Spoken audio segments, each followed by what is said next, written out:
Equilibrium साम्य अवस्था का वीडियो नंबर 5।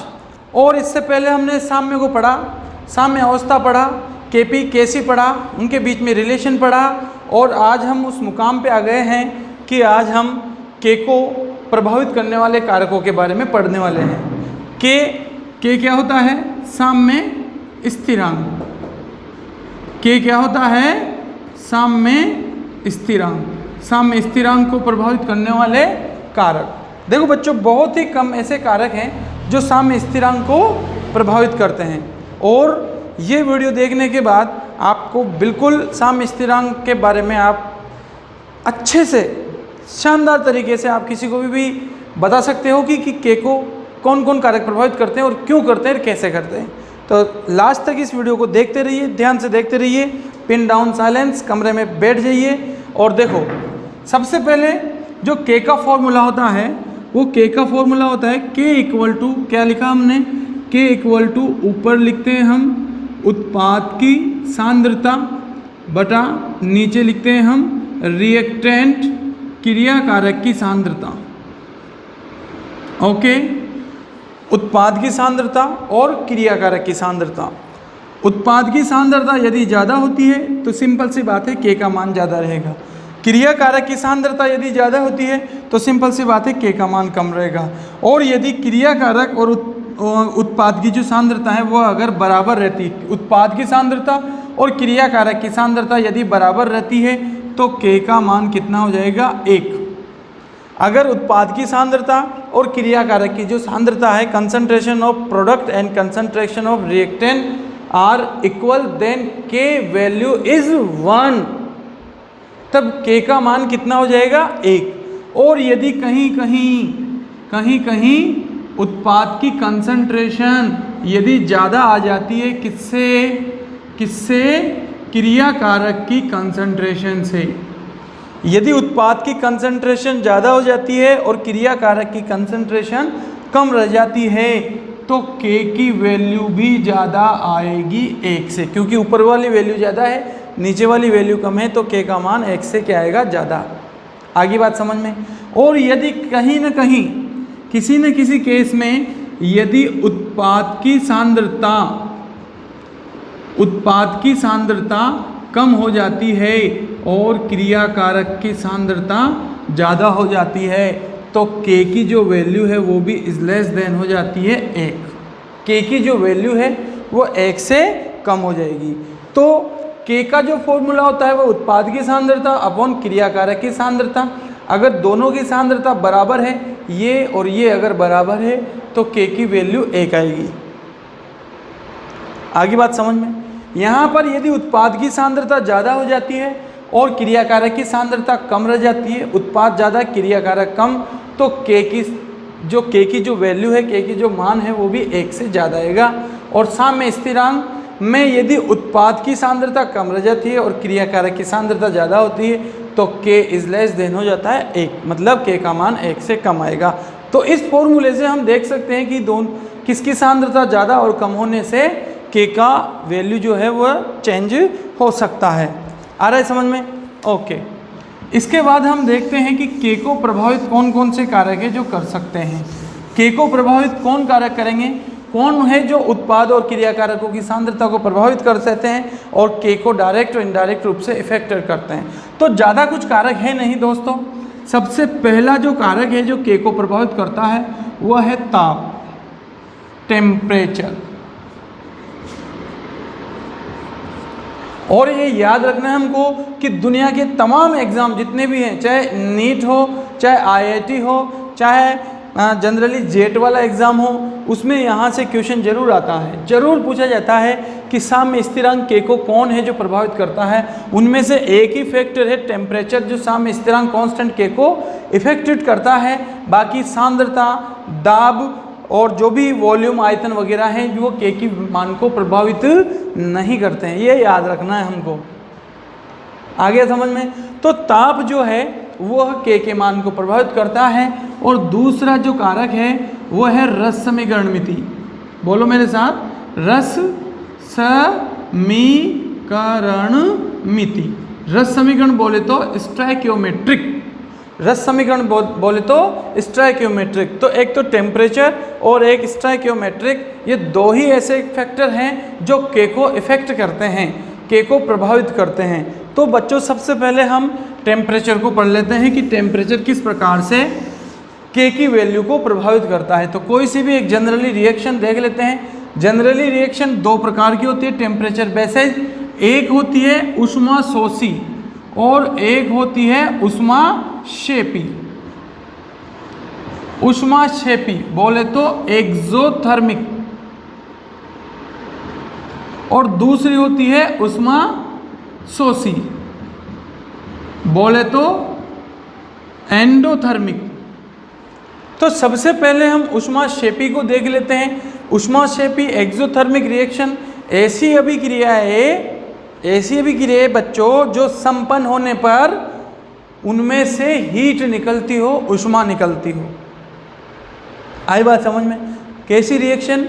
ऐसी अभिक्रिया है जिनके संपन्न होने से ऊष्मा का उत्सर्जन होता है, वो ऊष्मा शेपी अभिक्रिया कहलाता है। और जनरली जब भी हम दो मॉलिक्यूल्स को मिलाते हैं तो जो एडिशनल जो रिएक्शंस होती है, योगात्मक अभिक्रिया होती है, वो जनरली ऊष्मा शेपी अभिक्रिया होती है। क्योंकि कोई भी दो चीज़, देखो मेरे हाथों पे देखो, इसमें भी फुल एनर्जी है, इसमें भी फुल एनर्जी है। जब दोनों मिले इस तरह से तो बोलो बोलो बोलो क्या उड़ा, क्या उड़ी? एनवायरनमेंट में ये देखो, दिखी तुम्हें? दिख रही है क्या उड़ी? अरे नहीं दिख रही ना। अरे सोचो समझो, मन से देखो, मन की शक्ति से देखो बच्चों। जब भी दो क्रियाकारक अणु मॉलिक्यूल्स इस तरह से आपस में जुड़ते हैं तो ऊष्मा का उत्सर्जन होता है, ऊष्मा उड़ जाती है और जो यौगिक बनता है उस यौगिक की ऊष्मा कम हो जाती है। तो हम यहाँ पर ऊष्मा शेपी अभिक्रिया का एग्जाम्पल लेते हैं। और ऊष्मा शेपी अभिक्रिया में क्या होता है, जैसे चूना CaO, अब CaO और यदि इसमें हमने H2O मिला दिया, पानी मिला दिया, तो ये बन जाता है प्यारे बच्चों CaOH का होल ट्वाइस। कैल्शियम हाइड्रोक्साइड बन जाता है। तुमने देखा होगा कभी भी जनरली जब हम दीपावली के पुताई वगैरह करते हैं तो चूने में क्या डालते हैं? पानी। जब चूने में हम पानी डालते हैं तो देखा होगा कि उसमें से हीट निकलती है, बहुत ज़्यादा गर्माहट उत्पन्न हो जाती है। तो वहाँ से क्या निकल रही है? ऊष्मा निकल रही है। तो ऊष्मा निकल रही है, इसका अर्थ ये कौन सी अभिक्रिया हो गई? ऊष्मा शेपी अभिक्रिया हो गई। अब ये याद रखना है हमें कि इस अभिक्रिया से ये खुद ही ये चाह रही अभिक्रिया की ऊष्मा निकल जाए। तो ऐसी अभिक्रियाओं को बताओ, ताप देना अच्छी बात होगी कि ताप कम करना अच्छी बात होगी? ये खुद अभिक्रिया ये चाहती है कि ऊष्मा निकल जाए मेरे में से। तो ऊष्मा निकल जाए तो ये चाहती है कि ऊष्मा कम हो। तो इन अभिक्रियाओं के लिए, ऊष्मा शेपी अभिक्रियाओं के लिए ऊष्मा को कम करना अच्छी बात होगी। जितनी ज़्यादा आप ऊष्मा कम करोगे उतना ही ज़्यादा आपकी कंसंट्रेशन ऑफ प्रोडक्ट के इंक्रीज होने के चांसेस बढ़ेंगे, मतलब उत्पाद बढ़ने के चांसेस बढ़ेंगे। ऊष्मा शेपी अभिक्रिया है। ऊष्मा शेपी, जैसे कोई है जिसको बहुत ज़्यादा गुस्सा आ रहा है, अब बहुत ज़्यादा गुस्सा आ रहा है तो उसमें से ऊष्मा निकल रही है। तो बताओ उस अभिक्रिया के लिए अच्छी बात क्या होगी? उसे गर्म कर दिया जाए कि उसे ठंडे पानी के छींटे लगाए जाए? ऑफ कोर्स सही है, उसे ठंडे पानी के छींटे लगाए जाए, उसकी ऊष्मा को क्या किया जाए? कम किया जाए। तो यहाँ पर ये जो प्लस में ऊष्मा है, अगर तुम देखो इस प्लस की ऊष्मा को मैं इधर लेके आऊँ तो ये किस में हो जाएगी? नेगेटिव में हो जाएगी। और नेगेटिव का मतलब क्या है? ऊष्मा को क्या किया जाए? कम किया जाए। क्योंकि ऊष्मा को कम करेंगे तो quantity of product and concentration of product, उत्पाद की जो मात्रा है उसके बढ़ने के चांसेस ज़्यादा हो जाते हैं। ओके, तो एक कारक है कि ऊष्मा शेपी अभिक्रियाओं में यदि ऊष्मा को कम कर दिया जाए तो उत्पाद की सांद्रता या उत्पाद की मात्रा बढ़ेगी, और यदि उत्पाद की मात्रा बढ़ेगी तो 100% के का मान भी बढ़ेगा। अब यहाँ पर तुम देखो यहाँ पर कि हमने ऊष्मा इस अभिक्रिया के लिए क्या किया? ऊष्मा को क्या किया? कम। यदि इसमें हम ऊष्मा को कम करेंगे तो हमारे पास जो उत्पाद की सांद्रता है वो उत्पाद की सांद्रता क्या हो जाएगी? बढ़ जाएगी। और उत्पाद की सांद्रता बढ़ेगी तो 100% के की वैल्यू भी बढ़ेगी। बोलो बच्चों, आया समझ में? ऊष्माक्षेपी अभिक्रिया में टेम्परेचर कम करना अच्छी बात है, जिससे हमारे उत्पाद की कंसंट्रेशन बढ़ेगी और इसकी कंसंट्रेशन बढ़ने पर के की वैल्यू भी बढ़ेगी। यहाँ पर हम एक ग्राफ बना लेते हैं और ग्राफ किसके बीच में बनाते हैं हम, यहाँ पर ये है के और यहाँ पर है टेम्परेचर और यहाँ पर है हमारा 0 और ये किसके लिए है बता दो, ऊष्माक्षेपी के लिए। ये ग्राफ किसके लिए बनाया है, ऊष्माक्षेपी के लिए। अब इसमें बताओ टेम्परेचर बढ़ने पर क्या होगा, टेम्परेचर टेम्परेचर टेम्परेचर टेम्परेचर बोले तो ऊष्मा, यदि इसको बढ़ा दिया जाए तो उत्पाद कम होगा तो के भी कम होगा। तो टेम्परेचर को बढ़ाने से के का मान घटेगा। यहाँ अगर हम टेम्परेचर बढ़ा देंगे तो गलत बात है, उत्पाद की सांद्रता घट जाएगी और उत्पाद की सांद्रता घट जाएगी तो के का मान भी घट जाएगा। तो ये जो ग्राफ है वो कुछ इस तरह से बनेगा, जैसे जैसे टेम्परेचर बढ़ाते जाएंगे वैसे वैसे के की जो वैल्यू है वो कम होती जाएगी, क्योंकि टेम्परेचर को बढ़ाने पर उत्पाद की सांद्रता घटेगी। आ रहा है समझ में, बोलो आ रहा है समझ में। तो ऊष्माक्षेपी अभिक्रियाओं के लिए टेम्परेचर बढ़ाने पर के का जो मान है वो कम होता है, टेम्परेचर बढ़ाया के का मान कम। ओके ओके, मिटा दिया जाए। ओके, चलो इसके बाद दूसरा देख लेते हैं ऊष्माशोषी के लिए। ऊष्माशोषी, ऊष्माशोषी कौन सी अभिक्रियाएं होती है ऊष्माशोषी? ऐसी अभिक्रियाएं जो संपन्न होने पर एनवायरनमेंट से ऊष्मा को, हीट को, गर्मी को ग्रहण करती हो, वो कौन सी अभिक्रिया कहलाती है? ऊष्माशोषी अभिक्रिया। आ रहा है समझ में? देखो एक गिलास है, गर्मी के दिनों में देखना, एक गिलास है, गिलास में पानी भरो, उसमें शक्कर डालो, शक्कर को शेक करो, शेक करने पर, घोलने पर क्या होता है आप देखोगे कि वो जो गिलास है उसकी बाहर की जो दीवारें हैं वो ठंडी हो जाती है। दीवारें ठंडी क्यों हुई? क्योंकि वो जो शक्कर है उसका जलावघटन हुआ, उस जलावघटन के होने से उसने क्या किया, अपने आसपास की ऊष्मा को एब्जॉर्ब कर लिया, ग्रहण कर लिया, और ऊष्मा को ग्रहण करने से गिलास की जो दीवारें हैं बाहर से वो क्या हो गई, ठंडी हो गई। देखो यहाँ पर एग्जाम्पल C12H22O11, ये शुगर है, क्या है शुगर, इसका हमने क्या करवाया, जलावघटन। जब शुगर का जलावघटन कराया तो ये कन्वर्ट हो गया C6H12O6 प्लस C6H12O6, एक ग्लूकोज, एक देता है ग्लूकोज और एक देता है हमें फ्रुक्टोज, और यहाँ पे माइनस हीट, यहाँ पर माइनस ऊष्मा लिखेंगे। अर्थात जब ये शुगर का एक मोल, जब शक्कर का एक मोल टूटता है, उसका जलावघटन होता है, तो जलावघटन होने पर वो ऊष्मा को क्या करता है, ग्रहण करता है, अपने आसपास की ऊष्मा को क्या कर लेता है, ग्रहण कर लेता है। आ रहा है समझ में? तो ये कौन सी अभिक्रिया होती है, ऊष्माशोषी, क्योंकि यहाँ पर ऊष्मा निकल नहीं रही, ये ऊष्मा को क्या कर रहा है, ग्रहण कर रहा है। आया समझ में? ऐसे भी देख सकते हैं हम कि ये अभिक्रिया में ये बढ़ जाए मतलब प्रोडक्ट बढ़ जाए। कब बढ़ेगा? जब इस ऊष्मा को यहाँ से यहाँ लेके आए, और वो माइनस की ऊष्मा बेटा जब यहाँ आएगी तो ये प्लस में हो जाएगी। अर्थात इसको ये दिया जाए, शक्कर को, पानी को यदि ऊष्मा दी जाए, ये जो माइनस है ना, इसको हम इधर लेके आए तो ये प्लस में हो गई। यदि इसको ऊष्मा दी जाए तो इनके बढ़ने के चांसेज बढ़ जाएंगे, मतलब ग्लूकोज और फ्रक्टोज की जो कंसंट्रेशन है वो बढ़ जाएगी। तुम भी ये ध्यान दो कि ऊष्मा देने पर शक्कर तुरंत पानी में घुल जाती है।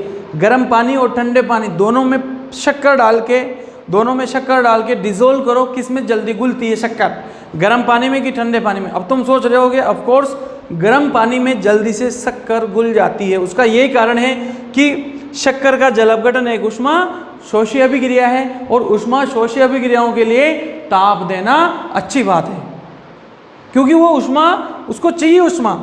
आप जितनी ऊष्मा दोगे उतना ही उत्पाद के बढ़ने के चांसेस हो जाएंगे। ये माइनस ऊष्मा है यहाँ पर, इसका मतलब है कि इसको ऊष्मा चाहिए, ऊष्मा निकल नहीं रही। यहाँ माइनस का मतलब है कि ऊष्मा ली जा रही है।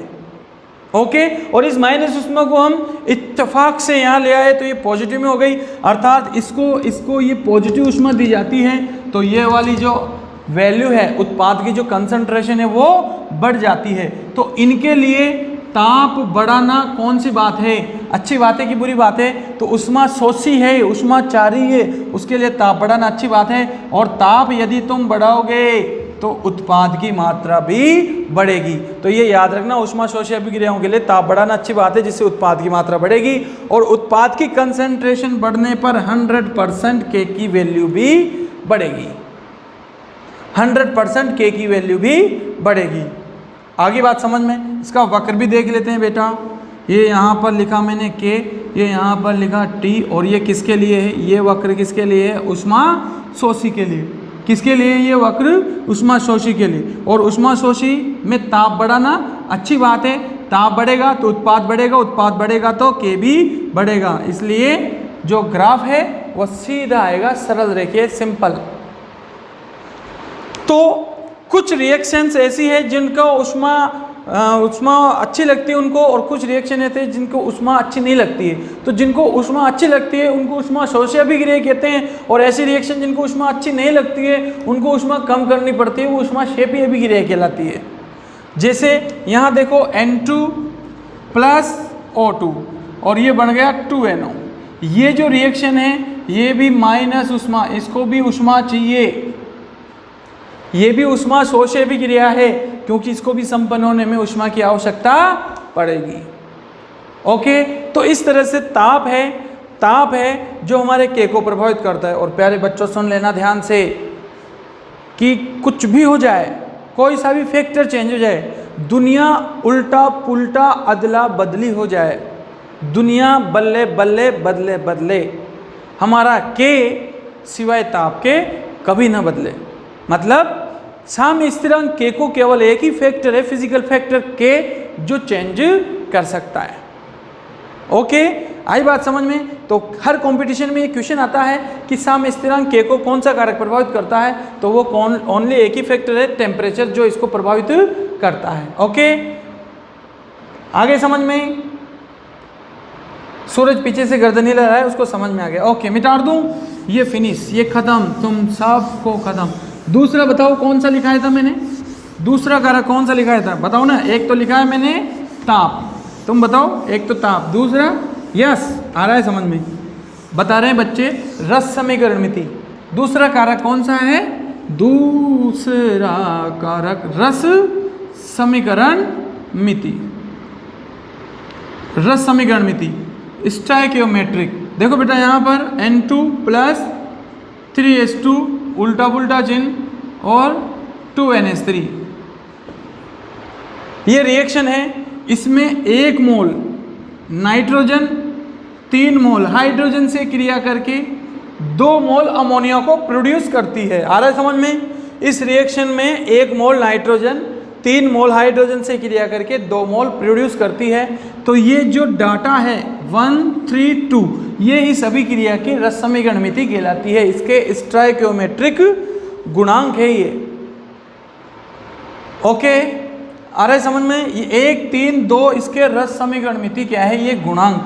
यदि इन गुणांकों को चेंज कर दिया जाए, यदि इन गुणांकों को चेंज कर दिया जाए तो के का मान भी चेंज हो जाएगा। देखो इसके लिए हम कैसे लिखते हैं बेटा?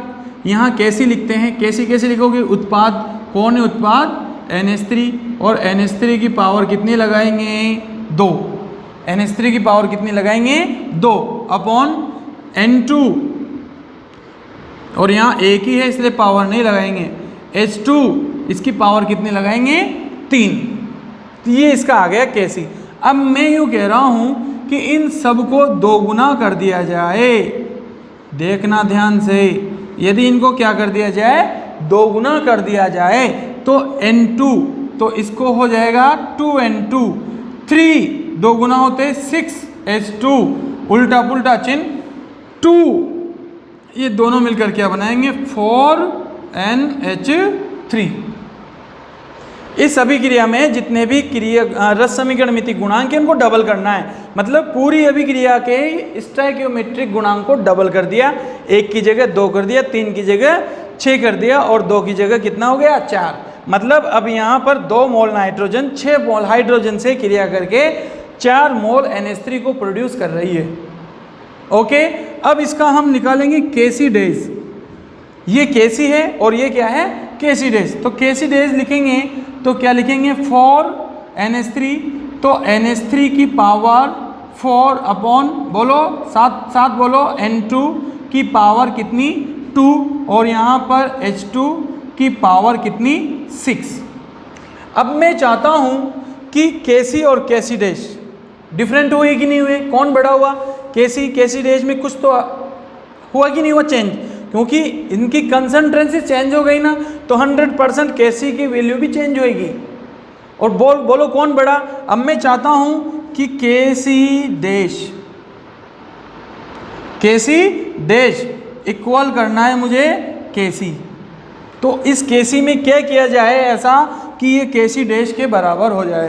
तो इसको देखो ध्यान से, केसी क्या करे इसका कि ये इसके बराबर हो जाए, इसके बराबर क्या करे, इसको केसी को क्या करते हैं हम, स्क्वायर कर देते हैं।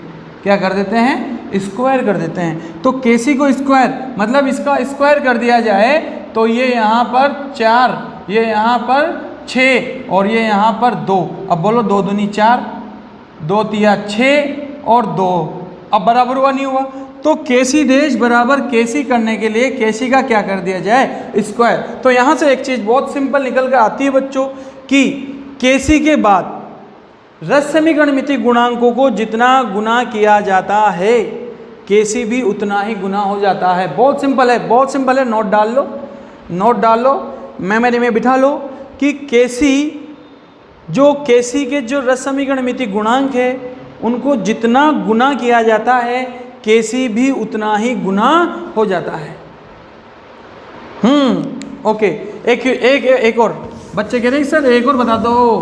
बिल्कुल, एक और देख लेते हैं हम, एक और देख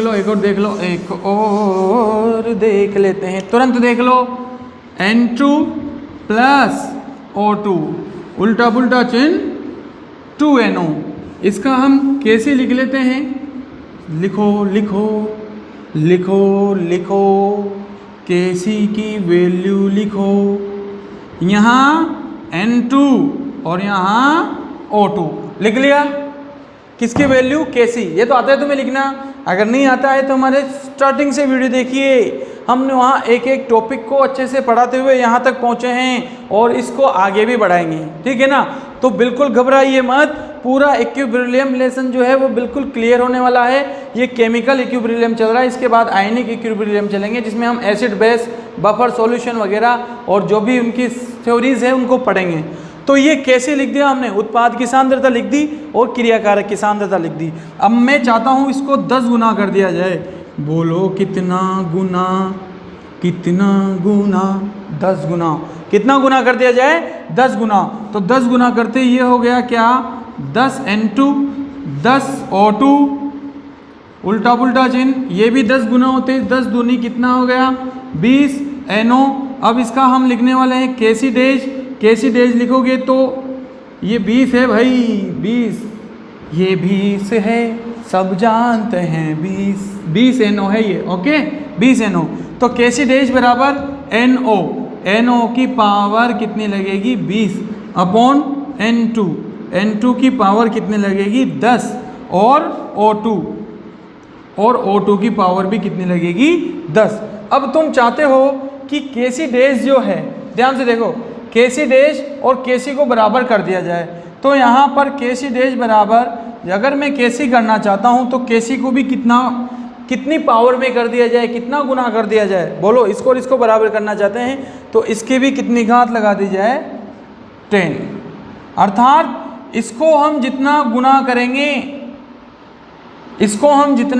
करेंगे नया केसी भी उतना ही स्क्वायर में होता चला जाएगा। ये देखो केसी डैश बराबर केसी, और केसी इसके बराबर कब आएगा, जब ये इसकी पावर चलेगी 10। तो नया केसी पुराने केसी को हम इसके बराबर करना चाहते हैं तो इसके ऊपर उतनी ही पावर लगेगी जितना हमने इसको किया है। इसको जितना गुना किया है, 2 गुना किया है तो इस पर 2 पावर लगेगी। हमने इसको 10 गुना किया है तो यहाँ पर पुराने केसी पे कितने की पावर लगेगी, 10 की पावर लगेगी, ओके। यदि इस रिएक्शन को हम क्या कर दिया, क्या कर दें हम, यदि इसको n गुना कर दिया जाए तो केसी डैश और केसी और यहाँ पर पावर जो लगेगी वो लगेगी n की। तो इस तरह से भी हम सम में स्थिरांक k को प्रभावित कर सकते हैं। इस तरह से भी हम सम में स्थिरांक k को क्या कर सकते हैं, प्रभावित कर सकते हैं। आ गया समझ में।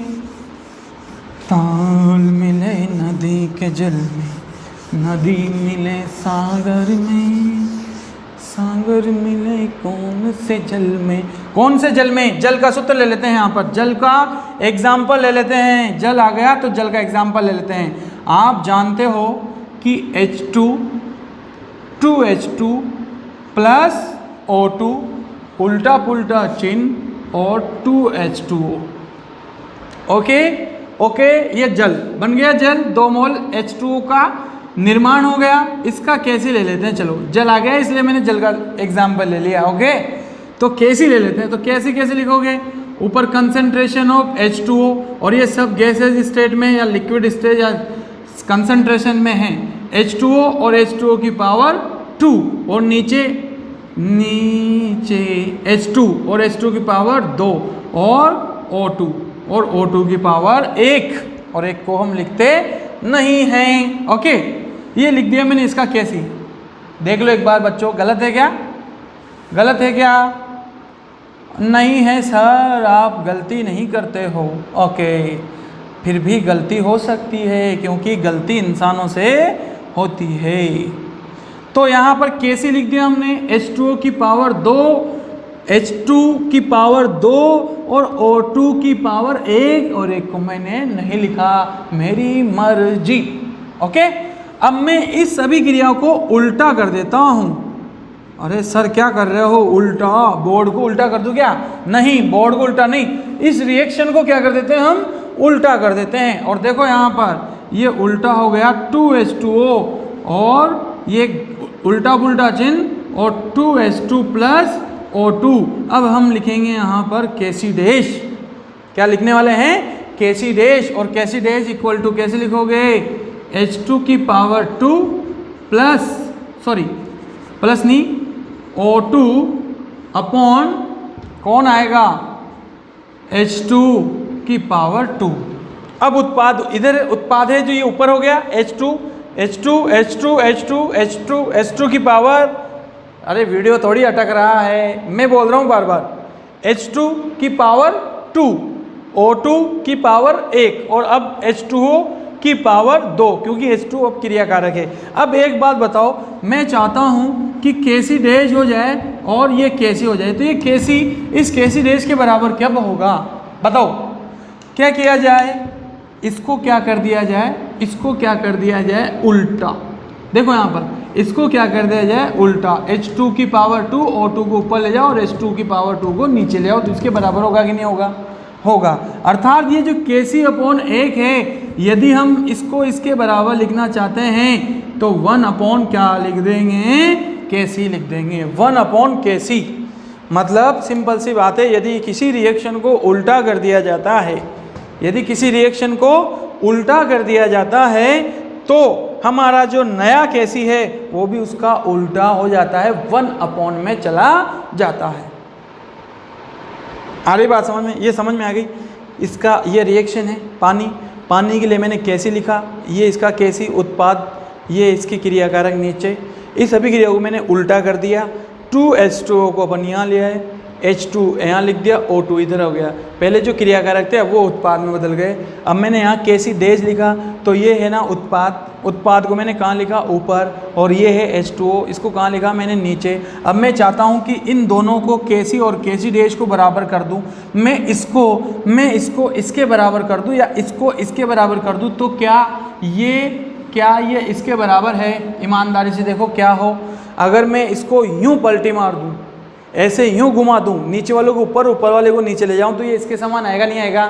मतलब ये जो KC बटा 1 है, अगर मैं इसको 1 बटा क्या कर दूँ, KC कर दूँ, 1 बटा KC कर दूँ, तब जाके ये KC डैश के इक्वल आएगा कि नहीं आएगा, आएगा। ओके, तो हमेशा ये याद रखना, यदि किसी अभिक्रिया को हम क्या कर दें उल्टा, यदि हम किसी अभिक्रिया को उल्टा कर दें तो जो नया केसी है वो पुराने केसी से भी उल्टा हो जाएगा, मतलब उसको 1 में लिख दिया जाएगा। ओके, आ रहा है समझ में? आ रहा है समझ में तुम्हारे,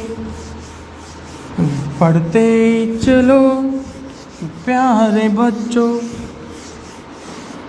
देखो एक और एग्जाम्पल थोड़ा सा स्पीड से लिखते हैं। H2 प्लस I2 उल्टा पुल्टा चिन्ह और यहाँ लिख दिया मैंने 2HI।